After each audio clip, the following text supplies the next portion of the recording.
नमस्कार दोस्त, मैं मनीष वर्मा आज बात करने वाला हूं भारत के अंदर वोटिंग सिस्टम की। भारत का दोस्त बात करें वोटिंग सिस्टम स्पेशली कितने प्रकार के होते हैं और पूरी दुनिया के अंदर किस देश में कौन सा सिस्टम है ना। हम देखते तो हैं कि भारत के अंदर हम वोटिंग करने जाते हैं, लेकिन वो सिस्टम वो प्रोसेस क्या होता है सभी बच्चों को और सभी देश के नागरिकों को आज की वीडियो देखनी चाहिए।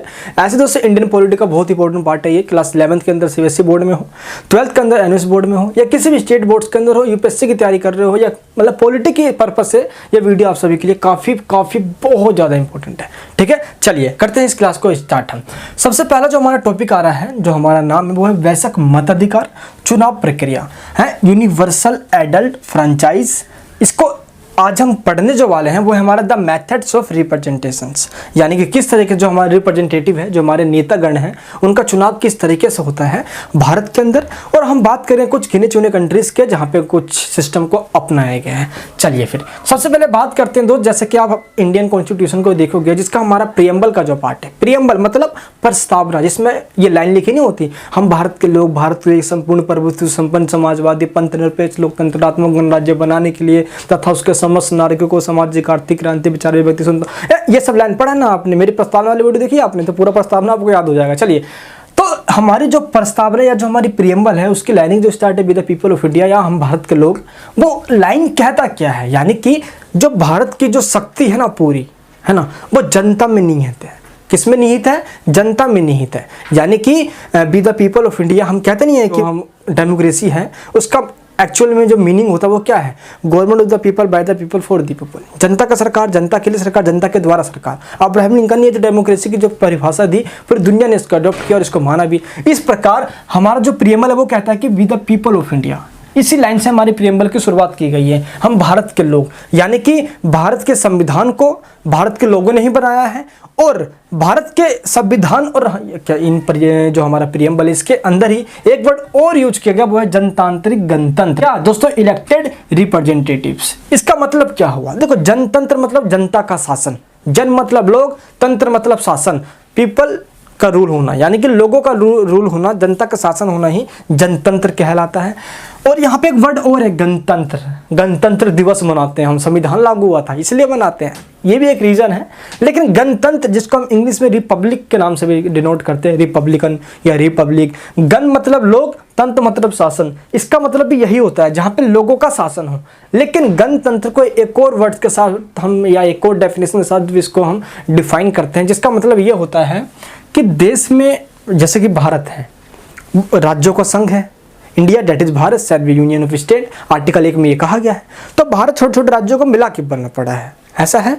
तो इन सभी राज्यों का जो सबसे सुप्रीम पोस्ट है वो है राष्ट्रपति का। किसका है? प्रेसिडेंट का। तो जो राष्ट्रपति का पोस्ट है वो इंग्लैंड के महारानी महाराजाओं के तरह नहीं है कि वहाँ पे महारानी है, वो मर गई तो उसका बेटा बन जाएगा, वो मर गई तो उसका बेटा बन जाएगा, ऐसा नहीं होता। यहाँ पे जो राष्ट्रपति है उसका इलेक्शन होता हो, डायरेक्ट हो या इनडायरेक्ट हो, उसी कंट्री को हम गणतंत्र कहते हैं।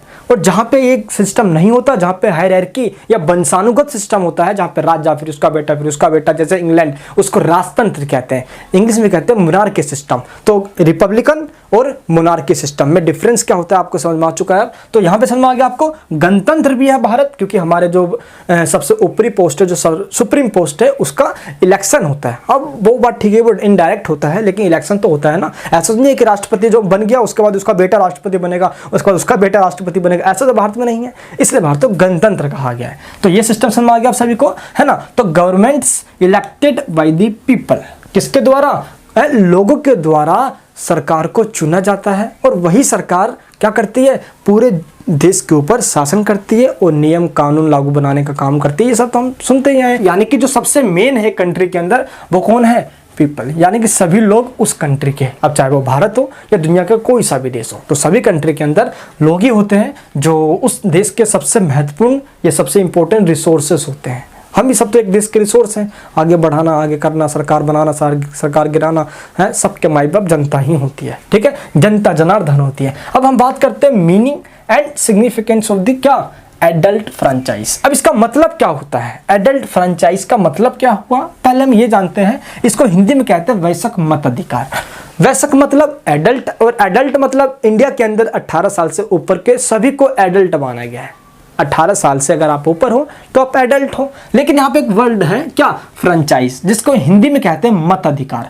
तो वैसक का मतलब हमें समझ में आ चुका है। तो ये मताधिकार का मतलब क्या होता है ना, किसका मतलब, हम दोस्तों बात करेंगे पहले ये जो मत अधिकार है इसका मतलब क्या होता है। तो चलिए पहले हम समझते हैं मत अधिकार का मतलब। दोस्तों यहाँ पे एक बात आपको याद रखना है कि ये जो है ना फ्रेंचाइज, ये फ्रेंच लैंग्वेज के, फ्रेंच मतलब फ्रांस की जो लैंग्वेज है, फ्रेंच लैंग्वेज के फ्रैंक वर्ड से क्या निकला है, फ्रेंचाइज निकला है। ठीक है, इसलिए जो है ना ये फ्रैंक वर्ड जो है, फ्रैंक ये जो वर्ड है इसका मतलब होता है फ्री, और फ्री मतलब होता है स्वतंत्र। यानी कि हम वोट डालने के लिए बिल्कुल ही स्वतंत्र हैं। हमारी किसी भी भाषा, लैंग्वेज, कास्ट, जेंडर, इनके बिना भेदभाव, बिना डिस्क्रिमिनेशन के, विदाउट एनी डिस्क्रिमिनेशन के हमें वोट का राइट है, और हमें क्या वोट डालने के लिए बिल्कुल हम इंडिपेंडेंट है, स्वतंत्र है, फ्री है। समझ में आ गया आप सभी को। तो एडल्ट फ्रेंचाइज का मतलब क्या हुआ, फ्रेंचाइज फ्रेंच लैंग्वेज के फ्रैंक वर्ड से निकला है जिसका मतलब होता है फ्री, और देश के सभी लोग वोट डालने के लिए फ्री है। उन पे किसी का प्रेशर नहीं है कि नहीं तुम इसको वोट डालना, तुम इसको वोट डालना, ऐसा बिल्कुल भी नहीं होता। समझ में आ गया आप सभी को। चलिए अब यहाँ पे एक चीज ध्यान रखना है, यहाँ पे जो वर्ड यहाँ पे बता रहा हूं मैं, right to vote should be given to all adult citizens without the discrimination of caste, class, colour, religion और सेक्स। इसका मतलब क्या हुआ, यानी कि ये जो है ना सार्वभौमिक वयस्क मताधिकार, इसको जो हम डिफाइन करेंगे, इसको हम डेफिनेशन बताएंगे, तो इसका मतलब ये होता है कि जब एक देश के नागरिकों को बिना किसी भेदभाव, जेंडर के बेस पे यानी कि लिंग के आधार पे, नस्ल के आधार पे, कलर नस्ल के आधार पे, काले गोरे के आधार पे, जन्म के आधार पे, धर्म के आधार पे, इनके बिना भेदभाव किए हुए जब लोगों को वोट का अधिकार दिया जाता है तो उसको ही सार्वभौमिक वयस्क मत अधिकार कहा जाता है। बिना किसी भेदभाव के वोट का अधिकार देना, ठीक है, बिना किसी भेदभाव के। इसलिए यहाँ पे क्या, कास्ट, जाति, क्लास, वर्ग, अमीर हो या गरीब हो, कलर, काला हो या गोरा हो, रिलीजन, धर्म, हिंदू हो या मुस्लिम हो, सेक्स, जेंडर, मेल हो या फीमेल हो, इनके बिना डिस्क्रिमिनेशन के बेस पे आप सभी को इक्वल राइट मिलना, वोट का राइट मिलना ही क्या कहलाता है, सार्वभौमिक वयस्क मताधिकार कहलाता है, जिसको इंग्लिश में हम क्या, एडल्ट फ्रेंचाइज या यूनिवर्सल एडल्ट फ्रेंचाइज के नाम से जानते हैं। क्लियर है। आई होप आपके जो पूरा वर्ड मैं समझाया हूँ ये समझ में आ चुका होगा। तो मताधिकार का मतलब स्वतंत्रता पूर्वक अपने प्रतिनिधि का चुनाव करना है बिल्कुल ही फ्रीडम रूप से, बिल्कुल फ्री से, हमें कोई प्रेशर नहीं है किसी को कि ये डालो वो डालो, है ना। क्या करना है, अपने प्रतिनिधियों का, प्रतिनिधि नेता कह लो या रिप्रेजेंटेटिव्स कह लो, हमारे जो नेता है उनका इलेक्शन करना है। चलिए अब बात करते हैं universal adult franchise, it's evolution. चलिए हम थोड़ा समझते हैं इसका सिग्निफिकेंस क्या है ना। देखो सिग्निफिकेंस दोस्तों ये है कि हमें जब वोट डालने का अधिकार होगा तो हम बिल्कुल ही आज़ाद हैं। हमें जो लगेगा कि नहीं भाई ये नेता या ये नेता हमारे लिए सही है, ये हमारी बातों को मानेगा, हमारे हित में, हमारे इंटरेस्ट में, हमारे लिए अच्छा काम करेगा, तो हम उसको वोट डालेंगे। वोट डालेंगे तो जीतने के बाद वो हमारे लिए काम करेगा। तो वोटिंग का राइट सबसे पहले सभी इंसानों को देना चाहिए। तो हम कहते नहीं कि हमें चूज़ की फ्रीडम होनी चाहिए, हम जिसको जो चाहें वो चूज़ कर सकते हैं, ये आपको ध्यान रखना है। चलिए हम पहले बात करते हैं सबसे पहले इसका सिग्निफिकेंस क्या है, ताकि टॉपिक और आपको अच्छे से समझ में आ जाए। देखो ये जो सार्वभौमिक वयस्क मत अधिकार है ये बिना भेदभाव को सभी को मिलना चाहिए। क्लियर है। वोट डालने का एक फिक्स एज होना चाहिए। अब वो 18 हो या 21 हो, सभी देशों के अंदर अलग अलग एज होता है, जैसे भारत के अंदर 18 है। ठीक है। अधिकार, सभी के पास ये अधिकार होना चाहिए। अब वो चाहे पुरुष हो या महिला हो, सबके पास अधिकार होना चाहिए। कुछ कंट्री के अंदर दोस्तों पुरुषों को ही ज़्यादा वोट का अधिकार दिया गया था, महिलाओं को वोट का अधिकार दिया तक नहीं गया था। अब जैसे कि देख लो पुरुषों को भी दिया गया, तो जो भी टैक्स पेयर हैं, जिनके पास अपनी प्रॉपर्टी है, उनको ही पहले वोट का अधिकार हुआ करता था। मैं सिर्फ भारत की बात नहीं कर रहा, मैं वेस्टर्न कंट्री ले लो या वर्ल्ड का तमाम जो डेवलप्ड कंट्री है, इवन उन्होंने भी वोट का अधिकार नहीं दिया था। अब देख लो ना भाई, 20वीं सेंचुरी यानी कि जो 20वीं शताब्दी है, 20वीं सेंचुरी के स्टार्टिंग में दुनिया के किसी भी कंट्री के अंदर यूनिवर्सल एडल्ट फ्रेंचाइज का ये जो सिस्टम है लागू इम्प्लीमेंट नहीं था, दुनिया के किसी भी कंट्री के अंदर। हम तो खुद गुलाम हुए पड़े थे भाई।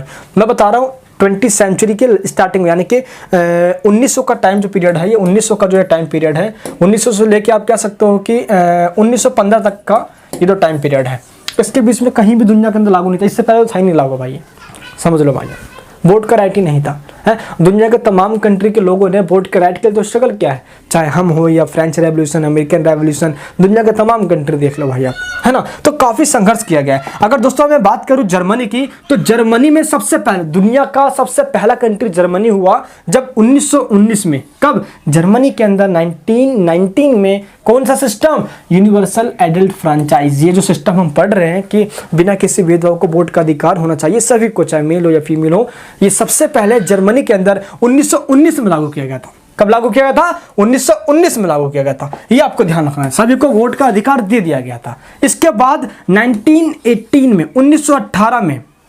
1918 में, इससे पहले दुनिया के तमाम किसी कंट्री के अंदर महिलाओं को तो का वोट अधिकार नहीं दिया जाता था। कुछ मुस्लिम कंट्रीज इसमें शामिल है। अब जैसे बात करें ब्रिटेन की हम, तो कुछ महिलाओं को यहाँ पे पहले वोट डालने का अधिकार दिया गया 1918 में ब्रिटेन के अंदर। देख लो यार, ये दुनिया पर शासन करता है, दुनिया को बोलता था कि हम वहाँ पे सिविलाइज बनाने आए हैं, वहाँ पे हम रूलिंग करने का तरीका सिखाने आए हैं, इस तरीके से गुलाम बना लेता था, और यहाँ पे महिलाओं को वोट का अधिकार तक नहीं था। लेकिन भाई जैसे ब्रिटेन के अंदर धीरे धीरे टाइम बीतता गया, तो जो 21 साल के मेल हैं उनको वोट डालने का राइट दिया गया, और जो 30 साल के ऊपर के फीमेल हैं उनको वोट डालने का राइट दिया गया। देख लो भाई, 30 साल के जो ऊपर के थे वो वोट डाल सकते हैं, हैं? देख लो, ये ब्रिटेन की हालत थी। फाइनली 1928 में जाके सभी को वोट का राइट मिला, ब्रिटेन के अंदर भी देखें हम। तो नेक्स्ट है हमारा 1936, जब सोवियत संघ, जिसको हम उस समय यूएसएसआर कहते थे, union of Soviet socialist Republic, इसने अपने कंट्री के अंदर यानी कि अपने लोगों को 1936 में जाके 1936 में सभी को यूनिवर्सल एडल्ट फ्रेंचाइज सिस्टम लागू करी और सभी को वोट डालने का राइट दिया।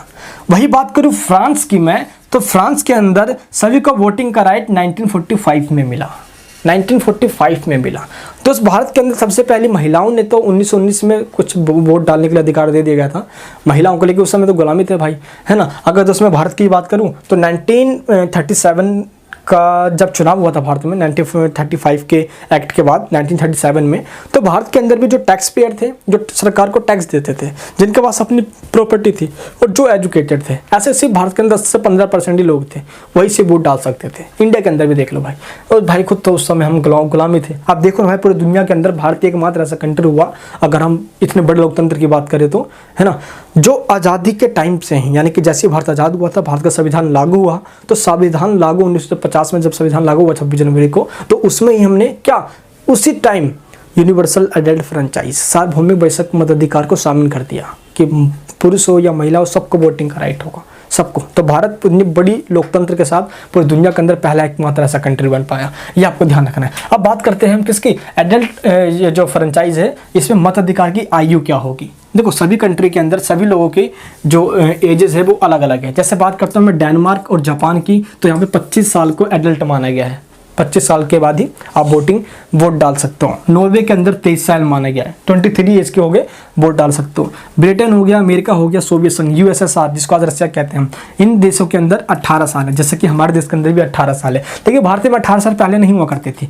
भारत के अंदर दोस्तों 61 यानी कि 61वां संविधान संशोधन, कौन सा 61 अमेंडमेंट के द्वारा जब ये एक्ट पास किया गया, तो 1988 में ये एक्ट बना, तब जाके भारत में 18 साल की उम्र हुई वोटिंग की। इससे पहले दोस्तों भारत के अंदर 1988 से भारत में पहले में जो 21 साल का हुआ करता था उसको एडल्ट, और 21 साल के लोग ही वोट डाल सकते थे, समझे, ठीक है। तो लेकिन 1988 में ये एक्ट पारित कर दिया गया, 61 अमेंडमेंट था हमारा ये, है ना। उसके बाद 18 साल एज कर दी गई। कभी कभार कॉम्पिटेटिव एग्जाम में पूछा जाता है, क्वेश्चन याद करना, 1 मार्क्स क्वेश्चन में एमसीक्यू में आ जाता है ये, ठीक है।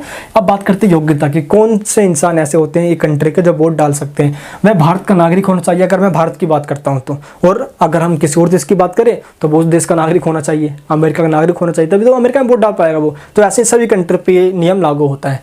वह 18 वर्ष की आयु पूरी कर चुका हो भारत के अंदर। अगर ऐसे हम जापान वगैरह में बात करें, डेनमार्क में बात करें, तो 25 साल की आयु पूरी कर चुका हो। तो सभी कंट्री की अलग अलग कंडीशन है, ये आपको ध्यान रखना है। वह मानसिक रूप से स्वस्थ हो, ये पागल वगैरह ना हो, कि है ना, पागल को क्या समझ में आ रही किस तरीके से क्या हो। वह व्यक्ति जिसे न्यायालय द्वारा दंडित ना किया गया हो, यानी कि वो किसी भी पनिशमेंट का शिकार ना हो, या कहीं जेल में ना रह के आया हो, है ना, या उसको दोस्त कोर्ट के द्वारा कोई सज़ा सुनाई गई हो, अपराध किया उसने, कुछ कोई क्रिमिनल रिकॉर्ड हो उसका, तो वो वोटिंग नहीं कर सकता, ये आपको ध्यान रखना है। तो ये यानी कि जब न्यायालय उसको वोटिंग के लायक नहीं मानता, ख़त्म कर देता उसका वोटिंग राइट, तो वो वोट नहीं डाल सकता। तो ये 4 कैटेगरीज हैं जो कि आपको मैंने यहाँ पे बता दिया है, जिसकी वजह से क्या एक इंसान योग्य बनता है। अब बात करते हैं प्रतिनिधित्व की प्रणालियाँ, मेथड्स ऑफ रिप्रेजेंटेशन। यही हमारे सबसे इंपॉर्टेंट टॉपिक है आज के इस क्लास का, जो आपको बताएगा किसी देश के अंदर चुनाव की प्रक्रिया प्रोसेस कैसा होता है, कैसे लोग वोट डालने जाते हैं, कौन कौन से सिस्टम को अपनाया जाता है। चलिए तो हम इस सिस्टम की बात करते हैं। ये इतने सारे लोग खड़े हुए हैं, एक कंट्री के लोग हैं, ठीक है, सभी एक कंट्री के लोग हैं। अब वो कंट्री में मेल भी होते हैं, ये फीमेल भी होते हैं। दोस्तों मेरे को जो एनिमेशन मिले मैंने वो लगा दिया है, मुझे लग रहा है स्पेशली यहाँ पे सिर्फ महिलाओं का है, तो ये मत सोचना कि सिर्फ महिलाएं वोट डालेंगे भाई, है ना। मुझे जो एनिमेशन मिलते हैं मैं फटाफट वो लगा देता हूँ, ठीक है। तो मेल या फीमेल हो, सभी देश के अंदर रहते हैं, है ना, ये होता है। वही जब हम बात करते हैं किसकी, चुनावी व्यवस्था की, तो चुनाव भी स्पेशल एक कंट्री के अंदर 2 तरीके से होते हैं। एक चुनाव नेताओं का चुनाव होता है जो देश को चलाते हैं, एक चुनाव किसी यूनियन के मेंबर का चुनाव होता है। अभी कभी देखा कोई होता है ट्रेड यूनियन, किसान यूनियन, ये देश थोड़ी चलाते हैं, लेकिन ये किसानों की बातों को आगे भी तो रखते हैं, इसलिए एक अलग चुनाव और ये एक अलग चुनाव। तो ध्यान रखना, इसलिए जो चुनाव का तरीका उसको 2 टाइप्स में डिवाइड किया गया, 2 टाइप्स में डिवाइड किया गया, यानी कि क्षेत्रीय प्रतिनिधित्व जो क्षेत्र के बेस पे चुनाव लड़ते हैं और उस क्षेत्र को रेगुलेट करते हैं, शासन चलाते हैं। दूसरा है दोस्तों कार्यकारी प्रतिनिधित्व, तो हम बात करेंगे टेरिटोरियल एंड फंक्शनल रिप्रेजेंटेशन। सबसे पहला जो हमारा टाइप है वो है हमारा क्षेत्रीय प्रतिनिधित्व। इसका मतलब क्या होता है, टेरिटोरियल, पूरे देश को जब छोटे छोटे क्षेत्र में जोन्स में बांट दिए जाते हैं। अब इन जोन्स को पॉलिटिकल लैंग्वेज में क्या कहते हैं, कॉन्स्टिट्यूंसी कहते हैं। क्या कहते हैं, कॉन्स्टिट्यूंसी कह लो, या कह सकते हैं इसको निर्वाचन क्षेत्र, हिंदी में कहते हैं क्या, निर्वाचन क्षेत्र। वो अपने निर्वाचन क्षेत्र से चुनाव लड़ेगा, निर्वाचन क्षेत्र। आप एक अपने किस कॉन्स्टिट्यूंसी के हो, किस कॉन्स्टिट्यूंसी से कौन इलेक्शन लड़ रहा है, ये आपको ध्यान रखना है, ठीक है। चलिए, तो छोटे छोटे क्षेत्र में बांट दिया गया है, अलग अलग एरिया से एक इंसान खड़ा होगा, वो इलेक्शन लड़ेगा, जीत जाएगा, तो अपने उस पर्टिकुलर एरिया में, उस क्षेत्र से, उस जोन से जिससे वो जीता है चुनाव, उस क्षेत्र का वो क्या, या तो वो MP बनता है या तो वो MLA बनता है, और उसको अच्छे से क्या शासन करता है। इस प्रकार तो ये हो गया पहला वाला। तो सेकंड वाला हमारा ये समझ में आ गया आप सभी को। तो 2 तरीके के चुनाव होते हैं, पहला नेताओं के लिए जो देश को चलाएंगे, दूसरा जो ट्रेड यूनियन के लिए, जो किसी पर्टिकुलर किसी यूनियन या ट्रेड यूनियन या किसान यूनियन किसी इंडस्ट्री को चलाते हैं। वो अपना वो पर्टिकुलर किसी देश के लिए नहीं होता, वो देश के अंदर जो ऑर्गेनाइजेशन वगैरह उनके लिए होता है। तो अब नेक्स्ट ये समझते हैं हम कि मान लो हमने ये तो समझ लिया कि 2 तरीके के इलेक्शन होंगे, एक पूरे देश के लिए और एक देश के अंदर ही किसी ऑर्गेनाइजेशन, किसी ट्रेड यूनियन, व्यापारिक संघ के लिए। ये तो हमें समझ में आ गया, लेकिन हम बात करने वाले देश के जो इलेक्शन होता है वो किस तरीके से होगा, उसका मेन पर्पज और इसका पूरा जो स्ट्रक्चर है ना, नेचर, वो क्या समझने वाले हैं। चलिए आपको मैं पहले ये समझा देता हूँ। अभी दोस्त मैंने आपको बताया छोटे छोटे क्षेत्रों में बांट दिया जाता है। अब उस क्षेत्र से जिसको हमने क्या कहा, पॉलिटिकल लैंग्वेज में कॉन्स्टिट्यूंसी कहा, इसको हमने क्या कहा, कॉन्स्टिट्यूंसी, यानी कि क्षेत्र कहा, निर्वाचन क्षेत्र कह सकते हो, जहाँ पे लोगों का वोटिंग होगा और वो उस क्षेत्र में चुनाव जीतेंगे और शासन करेंगे उस एरिया का। चलिए तो हम बात करते हैं कि उस क्षेत्र से, उस एरिया से या उस कॉन्स्टिट्यूंसी से कितने लोग चुनाव जीत सकते हैं, है ना। जैसे कि एग्ज़ाम में ये होता है ना कि जब पूरा एग्ज़ाम होता है तो उसमें कोई फर्स्ट बनता है, कोई सेकंड बनता है, कोई थर्ड आता है। तो फर्स्ट आएगा तो उसकी ज़्यादा इंपॉर्टेंस हुआ, सेकंड फिर थर्ड ऐसे बनते हैं। तो ऐसा ही सबसे पहला जो होता है क्षेत्र, जिसको बोलते हैं हम सिंगल मेंबर कॉन्स्टिट्यूंसी, जहाँ पे एक जगह से सिर्फ एक ही इंसान चुनाव जीत सकता है। यहाँ पे कोई फर्स्ट सेकंड थर्ड नहीं देखा जाता, है ना, कि फर्स्ट आ गया तो उसको भी इंपॉर्टेंस दिया जाता है, उसको भी प्राइज मिलता है, जो सेकंड है उसको भी प्राइज मिलेगा, थर्ड है उसको भी प्राइज मिलेगा, ऐसा नहीं है। यहाँ पे सिर्फ एक ही इंसान जीतेगा।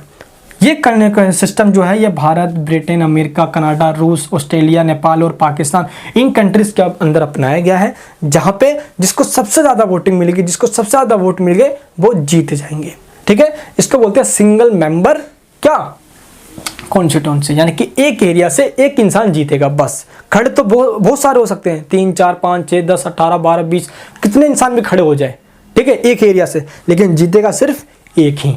नेक्स्ट जो होता है कंडीशन वो होता है कौन सा, मल्टी मेंबर कॉन्स्टिट्यूंसी। इसमें मल्टी मेंबर यानी कि एक जगह से एक से ज़्यादा इंसान जीत सकते हैं। मान लो कि एक पर्टिकुलर एरिया है, वहाँ से एक या दो, एक जगह से 2 नेता भी हो सकते हैं।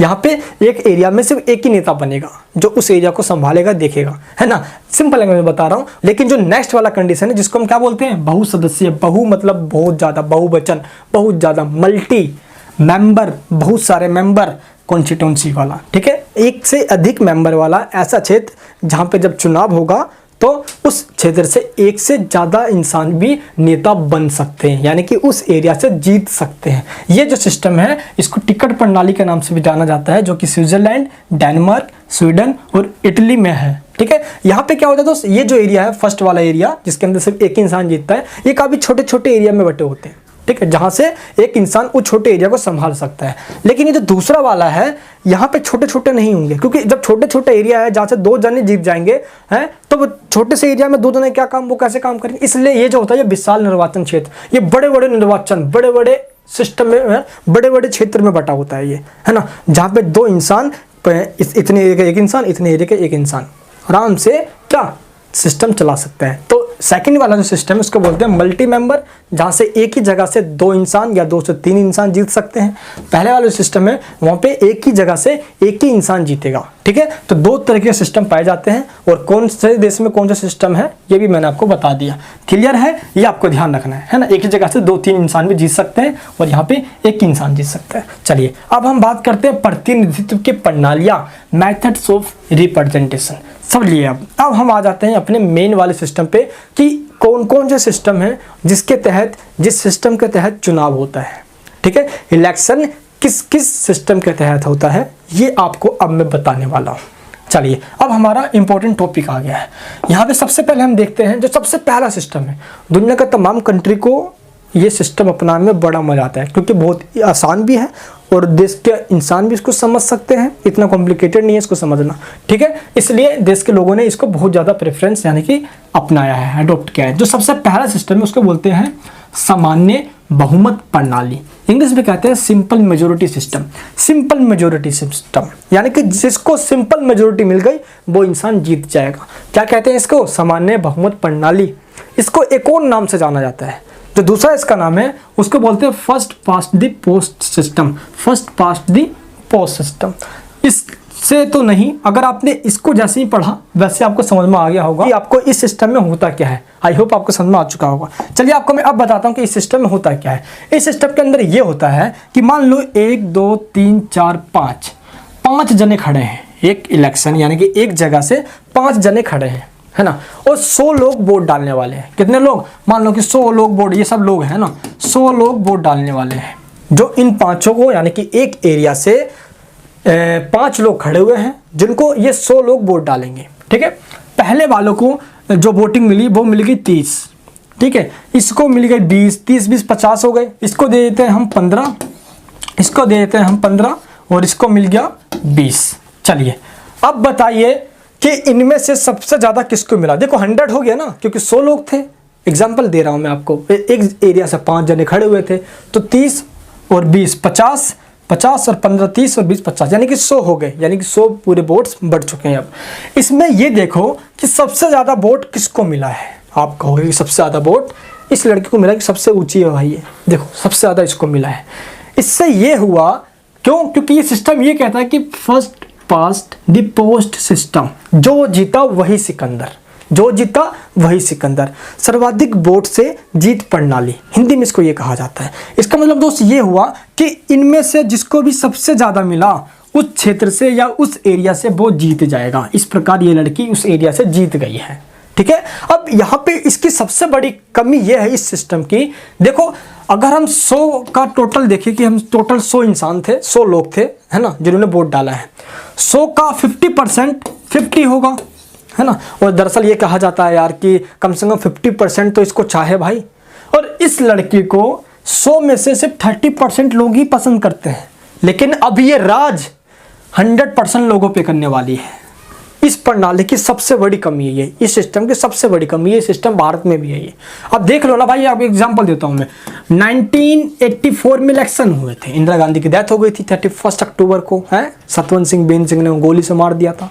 इसके बाद इलेक्शन हुई, जनता भावुक हो गई थी। जब इलेक्शन हुए तो राजीव गांधी को टोटल लोकसभा की सीटों में से 415 सीटें मिल गई, 415 सीटें मिल गई। लेकिन जब आप वोट प्रतिशत निकालोगे तो वोट प्रतिशत 48.1% थी। यानी कि टोटल जनसंख्या का अगर हम 100% निकाले तो 48.1% यानी 48% ही है ये, है ना। लेकिन सीटें 415 है। इसका मतलब ये हुआ कि यहाँ पर इस सिस्टम के अंदर परसेंटेज, वोट परसेंटेज बेशक कम हो लेकिन सीटें ज़्यादा हो सकती है। ऐसा इसलिए क्योंकि एक एरिया के अंदर क्या होता है, जिसको सबसे ज़्यादा वोट मिल गया वो जीत जाता है, ठीक है, इसलिए यहाँ पे ऐसा होता है। अब वही जो सेकंड नंबर पे पार्टी थी वो थी बीजेपी पार्टी, जिसको ओनली 7.5% वोट मिले थे, जिसकी सीटें सिर्फ 2 थी। सोच लो, 1984 की बात कर रहा हूँ। अगर मैं थर्ड नंबर की बात करूँ तो वो थी कम्युनिस्ट पार्टी, जिसका नाम था CPI, communist party of India. इसको जो वोटिंग मिली थी, वोट प्रतिशत जो था इसका दोस्त, वोट प्रतिशत बता रहा हूँ मैं, वो था 2.8%। कितना था? वो था 2.8%। लेकिन इसकी जो सीट्स थी वो सीट थी 22 सीटें। देख लो भाई, 22 सीटें, लेकिन वोट प्रतिशत 2.8। बीजेपी का देख लो एंड कांग्रेस पार्टी का देख लो। यहाँ पे क्या होता है, कम परसेंट लाकर सीटें ज्यादा जीती जा सकती है। प्लस दूसरा यहाँ पे यह है, यानी कि दोस्त इस सिस्टम के अंदर जिसको 50% से भी कम मिला हो वो भी जीत सकता है। जीता जागता एग्जांपल यहाँ पे दिखा रहा हूँ ना मैं आपको। 100 लोगों ने वोट दिया, सिंपल जिसको आधे से ज़्यादा मिल जाए वो जीत जाए, ऐसा सिस्टम होना चाहिए। यानी कि 50% से ज़्यादा वोट मिलने चाहिए, सीटें मिलनी चाहिए। किसी के पास भी नहीं है, 30% इसके पास है, ये जीत गई है। अब ये राज सभी पे करेगी, यानी कि इनको जो मिला वो सबके सब खराब किया, क्योंकि दोस्त ये तो जीतेंगे नहीं। क्यों? क्योंकि first past the post system के अंदर एक जगह से एक ही इंसान जीत सकता है। तो ये 30 सीटें यानी कि 30% इसको मिल गया, तो अब ये जीत गई और अब ये राज पूरे 100 पे करेगी। यानी कि दोस्त 30% इसको मिला और 100 में से 70% लोगों ने इसको पसंद नहीं किया है। 70% लोगों ने तो कुछ इसको, कुछ इसको, कुछ इसको, कुछ इसको पसंद किया है ना। लेकिन अब ये राज सभी पे करने वाली है। तो first past the post system की सबसे बड़ी कमी यही है, और इसकी अच्छाई ये है कि समझने में बहुत आसान है। ये कि सिंपल ये है कि जिसको सबसे ज़्यादा वोट मिल गए है ना, इसमें से वो जीत जाएगा। सिंपल है, इसलिए इसको हमने अडॉप्ट किया हुआ है। ठीक है, तो सबकी अपनी कमी है, क्लियर है, तो ये आपको ध्यान रखना है। चलिए अब बात करते हैं हम जो सेकंड जो सिस्टम होता है। तो पहला सिस्टम तो ये होता है जो अभी आपको मैंने बताया, तो दुनिया के तमाम कंट्रीज में है ये। जैसे भारत में भी हो गया, ब्रिटेन में हो गया, अमेरिका में हो गया, सब कंट्रीज के अंदर है ये, बहुत कंट्रीज के अंदर है ये सिस्टम, ये है ना। चलिए तो अब बात करते हैं हम सेकंड सिस्टम की। सेकंड तरीका कौन सा है चुनाव करवाने का?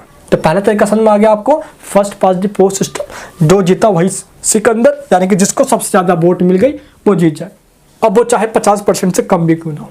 ठीक है, चलिए, लेकिन वो राज सभी पे करेगा। क्लियर है? चलिए अब हम बात करते हैं सेकंड सिस्टम कौन सी है हमारी। नेक्स्ट जो प्रोसेस है इलेक्शन का, आनुपातिक प्रतिनिधित्व प्रणाली। इसको इंग्लिश में कहते हैं प्रोपोर्शनल रिप्रेजेंटेशन। यानी कि दोस्त इसके अंदर क्या होता है कि प्रोपोर्शनल, जितने आपको प्रतिशत वोट मिले हैं उतने ही सीटें आपको अनुपात में दे दी जाएगी। आप बोलोगे क्या बोल दिया मैंने, समझ में नहीं आया। तो चलिए अभी आपको बताता हूँ, मैं समझ में नहीं आया तो। मान लो ये सभी लोग हैं, ठीक है, ये मतलब ये वो लोग हैं जिनकी पॉलिटिकल पार्टीज हैं और ये सब के सब इलेक्शन में खड़े हुए थे। अब मैं आपको एग्जांपल दूं और अच्छे समझ आए। मान लो ये यहाँ पे आपको मैं दिखा रहा हूँ क्या, पार्टीज। ये देखिए, ये है पार्टीज का नाम, Republican party, democratic party, reform, green और मोल। यहाँ पे कुछ पार्टी नाम बता रहा हूँ। आप इंडिया में हो तो बीजेपी, कांग्रेस, आम आदमी पार्टी, JDU, RJD अपने आप में ही यहाँ पे आप फिल कर सकते हो। एग्जाम्पल दे रहा हूँ मैं आपको। तो इस प्रकार से कितनी हुई यहाँ पे दोस्तों, 5 पार्टीज हैं। 5 पार्टी है जो आपको मैं पांचों के पार्टी यहाँ पे दिखा रहा हूँ। तो 5 पार्टी है यहाँ पे, पॉलिटिकल पार्टीज हैं। इलेक्शन में ये पांचों के पांचों खड़े हुए थे। अब हुआ ये कि जो लोग थे उनमें लोगों में से सबसे ऊपर जो पार्टी है रिपब्लिकन पार्टी, उसको 38,000 वोटें मिली। कितनी? 38,000 लोगों ने इसको वोट करी। ठीक है, सेकंड नंबर पे आता है डेमोक्रेटिक, जिसको 23,000 लोगों ने वोट दिया है। कितने लोगों ने? 23,000 लोगों ने वोट किया है। थर्ड नंबर पे आता है जिसको 21,000 किया है। फोर्थ नंबर पर जिसको 12,000, जो लास्ट में जो फिफ्थ नंबर पे आता है उसको 6,000 लोगों ने चुना है। यानी कि 6,000 लोगों ने वोट किया है। ठीक है, यानी कि इस पार्टी को 6,000 कुल वोट्स मिले हैं। ये समझ आ गया आप सभी को? चलिए तो ये समझाता हूँ कि एक पार्टी को वहाँ पे कैसे मिलेगा फिर सीट्स। एक बात ध्यान रखना, जो ये सिस्टम है ना, ये कौन सा सिस्टम? अनुपातिक प्रतिनिधित्व है। अनुपात के बेस पे प्रतिनिधि देना। वो अनुपात के जितनी प्रोपोर्शनेट वोट मिलेगी उसके ही अनुपात में आपको सीटें मिल जाएगी। इसका मतलब ये हुआ कि एक एरिया के लोग इंसान को वोट, नेताओं को वोट नहीं डालते हैं। उस एरिया के लोग पॉलिटिकल पार्टीज को वोट डालते हैं। देखो यहाँ पे कहीं नेता का नाम है जैसे कि नरेंद्र मोदी, केजरीवाल, अमित शाह, नेता का नाम नहीं है, कहीं नेता का नाम नहीं होता, पॉलिटिकल पार्टीज का नाम होता है। तो मान लो कि पहले नंबर पे जो रिपब्लिकन पार्टी है उसको टोटल 38,000 वोट मिली है, ठीक है। चलिए, तो अब मैं आपको यहाँ पे प्रोसेस समझाता हूँ, प्लीज इसको अच्छे से समझना, बहुत लोग इसको समझ नहीं पाते हैं। अब मान लो कि 38,000 वोट है, तो इसका जो लाइन है वोटिंग का वो 30,000 वाला लाइन है, 30,000 वाला लाइन है। तो इसको जो सीट्स मिलेंगे वो 3 मिलेगी। अब बोलोगे 3 कैसे मिली? मैंने क्या बताया अभी आपको कि अनुपात में मिलेगी। 30,000 है तो 3 मिलेगी, 40,000 के लाइन में होती तो 4 मिल जाती, 50,000 के लाइन में होती तो इसको 5 सीटें मिल जाती, यानी कि 5 एरिया के लोग इसके जीत जाएंगे, 5 एरिया से इसके नेता बनेंगे, ठीक है। इसका मतलब ये हुआ। एंड अभी देखो इसके अभी 8,000 बचे हुए हैं, अगर 23,000 है तो 20,000 के लिए इसको 2 सीटें मिल जाएगी, यानी कि 10,000 पे 1 सीटें मिल रही है, 10,000 पे 1 सीटें मिल रही है। सेकंड है 21,000 तो 20,000 पे इसके 2 सीटें मिल जाएगी। नेक्स्ट है 12,000 तो 10,000 पे इसको 1 सीटें मिल जाएगी। जो रिमेनिंग वोटर्स हैं जो भी बच रहे हैं अभी उनको मैं बस समझाऊंगा आगे, ठीक है। नेक्स्ट 6,000 तो इसको मिलेगा ही नहीं, क्यों? क्योंकि जो मिनिमम आपको जो वोटिंग मिलनी चाहिए वो 10,000 मिलनी चाहिए थी। अब इनके जो रिमेनिंग बचे हुए थे अब उनको लेकर आ जाता है, मैं इस तरफ लेकर आ जाता हूँ, ये देखिए।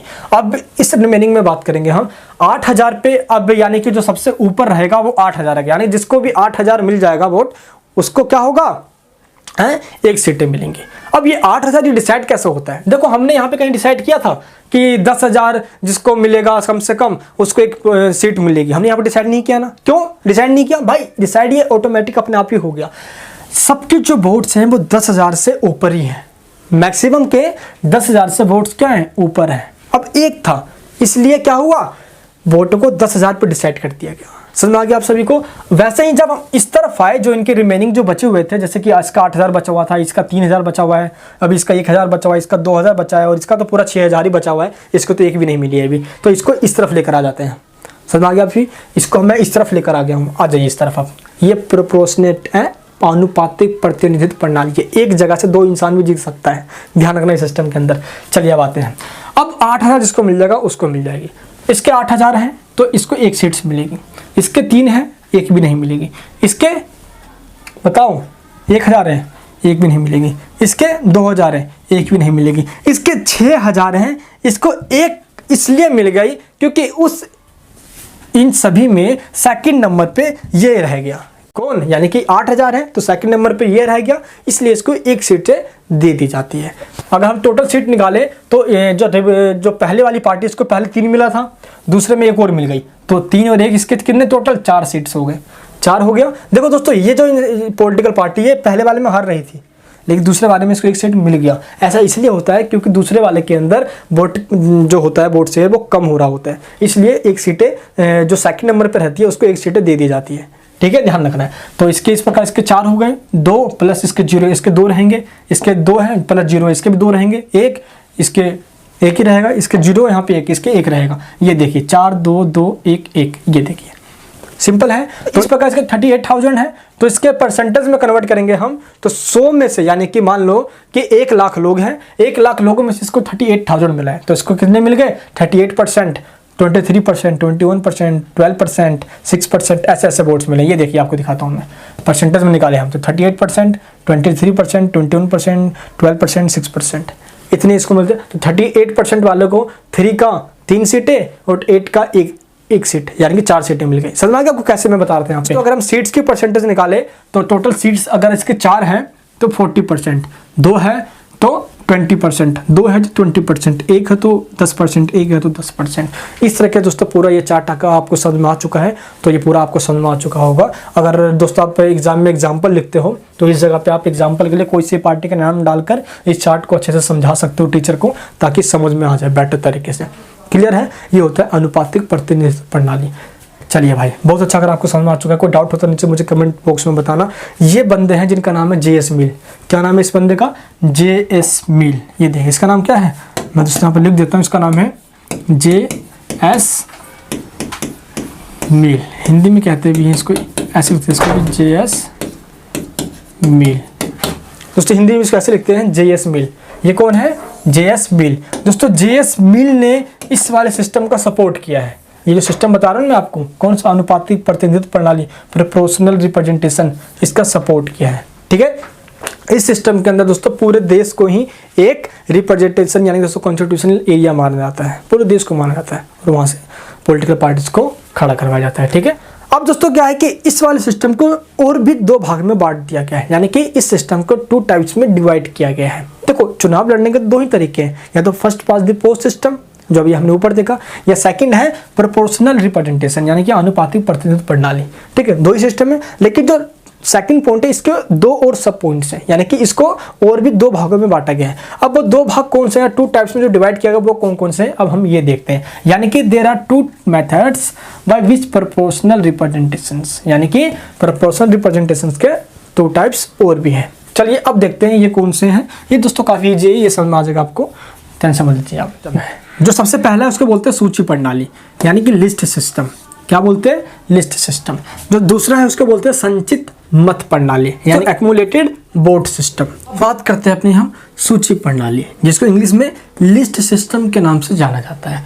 इस सिस्टम के अंदर पूरे देश को छोटे छोटे क्षेत्रों में बांट दिया जाता है, छोटे छोटे क्षेत्रों, जिसको हम निर्वाचन क्षेत्र कहते हैं या कॉन्स्टिट्यूशन एरिया कहते हैं। अब क्या होता है, जिसको एरिया में छोटे छोटे में बांटा गया है, इस एरिया से, इसको हम हिंदी में कहते हैं बहुसदस्यीय एरिया, यानी कि दोस्त एक एरिया से एक से ज़्यादा नेताओं को चुना जाता है। सिंपल बताऊं, यानी कि एक ही एरिया से लोगों को अनेक नेताओं को चुनने का, एक से ज़्यादा नेता हो सकते हैं, इसी को लिस्ट सिस्टम कहा जाता है। यानी कि एक एरिया से, हमने अभी क्या देखा कि भारत के अंदर एक एरिया से सिर्फ एक ही इंसान जीतेगा, बाकी सबके सब हार जाएंगे। लेकिन इस सिस्टम क्या होता है, सूची प्रणाली के अंदर एक ही एरिया से एक से ज़्यादा लोग जीतते हैं, जिसको मल्टी मेंबर सिस्टम कह लो या बहुसदस्यीय एरिया कह लो। हिंदी में कहते हैं बहुसदस्यीय, बहुत सारे लोग यानी कि एक से ज़्यादा लोग। लेकिन अब ये लोग कितने होंगे ये डिपेंड करता है उस एरिया के साइज पे कि कितना बड़ा वो एरिया है और वहाँ की पॉपुलेशन कितनी है। लेकिन दोस्तों ये कहा जाता है कि मिनिमम 3 और मैक्सिमम 7 मेंबर खड़े हो सकते हैं एक एरिया से। इस प्रकार से क्या होता है, लिस्ट सिस्टम यानी कि लिस्ट जारी की जाती है सभी पॉलिटिकल पार्टीज के द्वारा कि मेरे इस एरिया से इतने मेंबर खड़े हैं, 1 2 3 4 5 6 7 8 जितने मेंबर खड़े हों उनकी लिस्ट बनाई जाती है, इसलिए इसको लिस्ट सिस्टम कहा जाता है। और लोग वोटिंग करते हैं, यानी कि जिसको वो चाहे वोटिंग कर सकते हैं। लेकिन याद रहे, वोटिंग पॉलिटिकल पार्टीज को करनी होती है, ना कि नेताओं को करनी होती है ना, पॉलिटिकल पार्टीज को करनी होती है। एग्जाम्पल देता हूँ मैं आपको, चलिए समझते हैं। मान लीजिए दोस्तों ये लिस्ट है, ये क्या है, ये लिस्ट है किसी भी पॉलिटिकल पार्टी की लिस्ट है। मान लो ये बीजेपी की लिस्ट है, मैंने क्या बताया आपको कि सभी पॉलिटिकल पार्टी एक लिस्ट निकालेगी। फॉर एग्जांपल बता रहा हूँ मैं आपको, ठीक है। अब इसके लिस्ट में सबसे पहला जो नाम है वो है, मान लो विक्की का नाम है ना, सबसे पहले। दूसरा है प्रियंका का नाम है ना, तीसरा है राजू, फोर्थ है सन्नी, मतलब सबका अपना नाम है, लिस्ट निकाल दी गई है। 5वें नंबर पे है मनीष, है ना, 6ठे पे है सरोज, सब अपना नाम है। 7वें पे है प्रदीप, मतलब सबके अलग अलग अपने नाम से ये लिस्ट निकाल दी गई। एक एरिया से क्या हुआ, लिस्ट निकाल दी गई। अब क्या होगा, लोग जाएंगे वोटिंग करेंगे। अब एग्जाम्पल देता हूँ मैं आपको, लोगों ने वोटिंग भी कर दिया है। अब होगा क्या, मान लो कि जीतने के लिए जिसके पास भी 1000 वोट्स पड़े हों उसके मेंबर जीतेंगे, यानी कि जिसको 1000 वोट्स मिल गए उसके एक मेंबर जीत जाएंगे, ठीक है। अब फॉर एग्जांपल मान लो कि इस पार्टी को टोटल 5005 वोट्स मिले। कितने वोट मिले, 5005 वोट्स मिले। इस हिसाब से 1000 पे एक बंदा जीत रहा था तो 5000 पे 5 बंदा जीतेगा। और इस लिस्ट में के स्टार्टिंग में जो 5 मेंबर होंगे वो सबके सब जीत जाएंगे, 1 से लेकर 5 तक, स्टार्टिंग के 5 तक।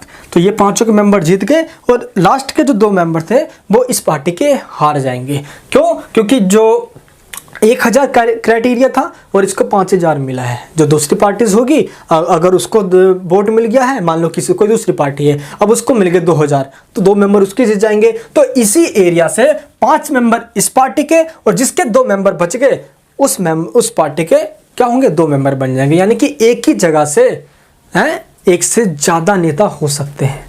समझ में आ गया आप सभी को, इसलिए इसको लिस्ट सिस्टम के नाम से जाना जाता है।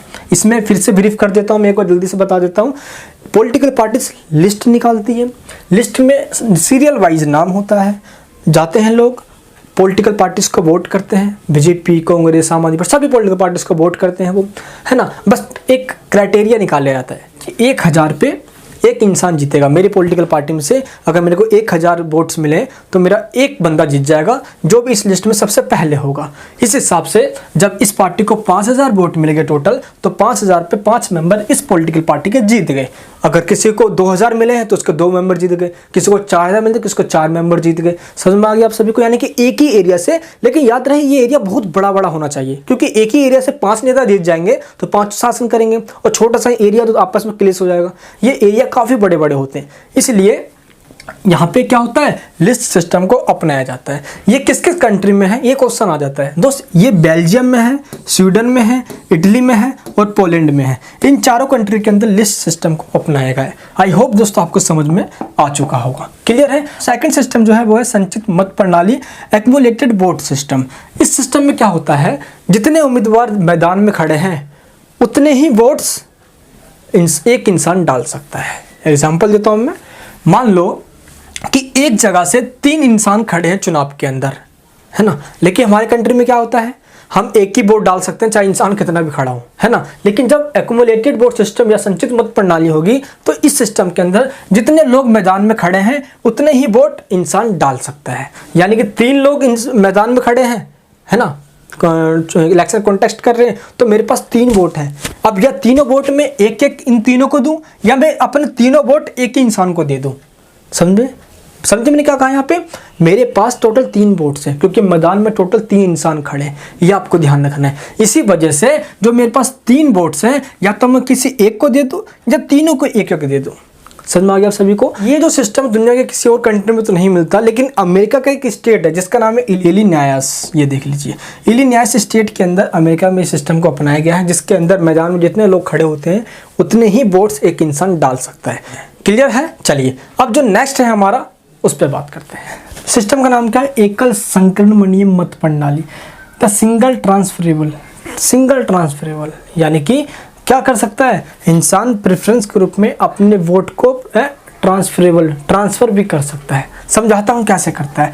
इसको दोस्तों हेयर सिस्टम और आंध्र योजना के नाम से भी जाना जाता है। यही इसके फाउंडर है, तो इनके नाम से इसको जाना गया है, आंध्र योजना। चलिए, इसमें क्या होता है कि एक मतदाता केवल एक ही वोट डाल सकता है, लेकिन दोस्त उसको ये वोट प्रेफरेंस के रूप में डालना होता है। भारत के अंदर ये सिस्टम और राज्यसभा के चुनाव और भारत के राष्ट्रपति के लिए यूज किया जाता है। अब प्रेफरेंस में डालना है, इस कारण से इसको प्रेफरेंशियल सिस्टम कहा जाता है। अब ऐसा होता है कि प्रेफरेंस में डालना है तो क्या होगा कि वो बताएगा अपने आप ही कि ये मेरा फर्स्ट प्रेफरेंस है, ये इंसान मेरा सेकंड प्रेफरेंस है और ये इंसान मेरा थर्ड प्रेफरेंस है। एग्जांपल तो देखो ऐसे अब बताएगा। ये मान लो कि 5 इंसान खड़े हैं राष्ट्रपति के चुनाव के अंदर, तो बताएगा ये जो बंदा है ना, ये मेरा फर्स्ट प्रेफरेंस है, ये मेरा सेकंड प्रेफरेंस है और ये मेरा थर्ड प्रेफरेंस है। ऐसे ही एंड में जाके ये देखा जाएगा कि किसको फर्स्ट प्रेफरेंस पर रखा गया है। जो फर्स्ट प्रेफरेंस पर होगा उस इंसान की वोट इस इंसान को माना जाएगा, वो इंसान जीता माना जाएगा। तो कैसे होगा ये ऑर्डर ऑफ प्रेफरेंस में, first preference, second preference, third preference, एक इंसान प्रेफरेंस में देगा। और एक बात और ध्यान रखना है कि एक इंसान अपनी सभी प्रेफरेंस एक ही इंसान को नहीं दे सकता कि मेरा फर्स्ट प्रेफरेंस भी यही है, मेरा सेकंड प्रेफरेंस भी यही है, थर्ड प्रेफरेंस भी मेरा यही है, ऐसे नहीं कर सकता वो। ठीक है, ये आपको ध्यान रखना है। क्लियर है? तो सभी प्रेफरेंस एक इंसान को वो नहीं दे सकता। अब हम बात करते हैं कि मान लो कि 2 जनों के बीच में टाई अप हो जाए, है ना, कि एक इंसान को सेम वही प्रेफरेंस मिला है, दूसरे को वही प्रेफरेंस मिला है, दोनों इंसान को बराबर वोट मिल जाए, तो उस कंडीशन में क्या होगा? उस कंडीशन के अंदर कोटा निकाला जाएगा। कोटा निकालने का एक फॉर्मूला है, ये आपको थोड़ा ध्यान रखना होगा। क्या फॉर्मूला? बहुत इजी फॉर्मूला है, total number of votes polled, यानी कि डाले गए कुल मतों की संख्या में। सेकेंड है total number of seats in the constituency, और टोटल नंबर सीट्स कितने, यानी कि टोटल सीट्स कितने हैं। फिर से यानी कि दोस्त टोटल सीट्स की नंबर बताना होगा। प्लस में 1 आपको जरूर रखना है, तभी कोटा निकाला जाता है। इसको हम मेजोरिटी में भी डिनोट करते हैं, प्लस का 1 यहाँ पे आपको जरूर रखना है। एग्जांपल देता हूँ, मान लीजिए किसी भी चुनाव के अंदर जो टोटल नंबर ऑफ क्या है, वोट्स पोल्ड, यानी कि जो टोटल जो वोट्स की गई है लोगों के द्वारा, वो टोटल 20,000 है, वो टोटल 20,000 है। कितनी है? 20,000 है वो, है ना। और जो कैंडिडेट खड़े हैं वो टोटल 3 है, यानी कि 20,000 लोगों के द्वारा वोटिंग की गई है। कितने को? 3 लोगों को। प्लस का 1 प्लस का 1 प्लस का 1 प्लस का 1 यहाँ पे भी लिख दिया गया है। अब आपको ये समझना है कि कोटा निकलेगा कैसे। क्यों? क्योंकि वोटिंग निकल गया है, कितने वोट पड़े हैं और कितने लोगों को वोट दी गई है, ये तो समझ में आ गया। अब इसमें क्या करना है आपको 3 और प्लस 1 4। दोस्तों ये कोई बहुत बड़ा मैथमेटिक्स नहीं है कि नहीं आपको कैसे करना होगा, ये नहीं, अब मैं बताता हूँ कैसे करना है। तो 3 + 1 ये कितने हो गए, ये हो गए 4 4 हो गए, 4 पंजे 20, ये कितना हो गया 5000, ये हो गया ना। प्लस में 1 है तो 1 को ऊपर लेकर आ जाओ, जोड़ दो इसमें, तो टोटल कितना हो गया 5001 हो गया। यानी कि ये हुआ कि जिस इंसान को टोटल 5001 वोट्स मिल जाएंगे वो भारत का राष्ट्रपति बनेगा या वो जीत जाएगा। मैं एग्जाम्पल में बता रहा हूं आपको। तो इस प्रकार से क्वोटा निकाला जाता है। आपका फॉर्मूला सिंपल याद रखना, या मेथड भी आप बता सकते हो एग्जाम के अंदर। ये तो डाले गए कुल मतों की संख्या है ना, प्लस में 1 की ध्यान रखना है, ठीक है। कुल सीटों की संख्या प्लस में 1 की आपको ध्यान रखना है। समझ में आ गया सभी को। तो दोस्तों इस तरीके से सिस्टम को निकाला जाता है। आई होप आपको ये समझ में आ चुका होगा। दोस्तों ये सिस्टम हमने पूरे देश यानी प्रधानमंत्री या मुख्यमंत्री इलेक्शन में इसलिए नहीं अपनाया इसको, क्योंकि इसको समझना बहुत कॉम्प्लिकेटेड है। भारत का आम इंसान भी इसको नहीं समझ पाएगा, इसलिए हमने इसको अपनाया नहीं, ठीक है। हाँ, दुनिया के तमाम कंट्रीज के और देशों के अंदर है सिस्टम ये, लेकिन भारत में सिस्टम सिर्फ राष्ट्रपति और राज्यसभा के अंदर ही है, ये आपको ध्यान रखना है। इस सिस्टम के दोस्त ऐसा कहा जाता है कि भारत को भी सिस्टम अपना लेना चाहिए, लेकिन ये समय भारत में इस सिस्टम को अपनाने का नहीं है। कमियां हर सिस्टम के अंदर होती है, लेकिन first pass the post system Bharat के लिए बेहतर है और वही हमारा चला भी आ रहा है, ठीक है। भारत में दोस्तों इलेक्शन या दुनिया के तमाम कंट्री में इलेक्शन करवाने के लिए एक इलेक्शन कमीशन होता है जो देश के अंदर इलेक्शन करवाता है, ये आपको ध्यान रखना है। इलेक्शन बिल्कुल निष्पक्ष होता है, स्वतंत्र होता है जो इलेक्शन कमीशन करवाता है, और निष्पक्ष तरीके से जो चुनाव हुआ है, जो उसका परिणाम है, रिजल्ट आया, वो मानना होता है। जो जीता वही सिकंदर बनता है, देश का शासक बनता है, और जो हारा वो अपोजिशन जिसको विपक्ष कहा जाता है, ठीक है। ये दोस्त आपको याद रखना है। इस तरीके से आज का हमारा ये जो चैप्टर है टोटल फिनिश खत्म होता है। सीटों की दोस्तों रिजर्व भी किया जाता है एसटी एससी या महिलाओं के लिए। जैसे दोस्तों भारत के अंदर 1/3 जो सीट्स है वो रिजर्व की गई है ना, तो सभी कंट्री दोस्तों अपनी कंडीशन होती है सीट को रिजर्व करने की। आई होप दोस्तों आपको मामला समझ में आ चुका होगा आज की इस क्लास के अंदर।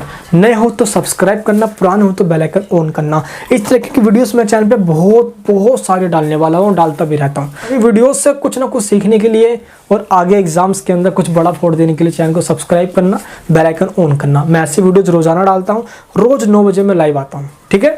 और ऐसी नॉलेज पॉलिटी की क्लास होती है, ठीक है। चलिए मैं मिलूंगा नेक्स्ट वीडियो में, कल रात 9 बजे मिलूंगा नेक्स्ट वीडियो में। जय हिंद, जय भारत।